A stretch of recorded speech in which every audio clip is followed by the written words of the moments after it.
Suku Caniago merupakan salah satu suku induk di Minangkabau yang diturunkan dari Datuk Perpatih Nan Sabatang. Mereka dikenal karena falsafah hidup yang demokratis dan menjunjung tinggi musyawarah mufakat.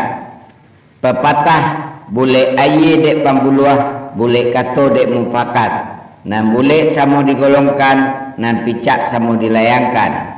Bulat air karena pembuluh, bulat kata karena mufakat.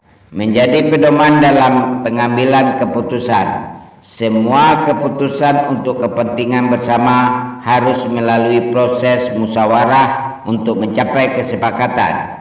Arsitektur rumah adat Budi Caniago juga mencerminkan nilai-nilai kesetaraan. Tidak adanya anjuang bagian rumah yang menonjol menunjukkan bahwa status sosial tidak mempengaruhi perlakuan antar individu. Yang membedakan seseorang adalah seberapa besar tanggung jawab yang diembannya.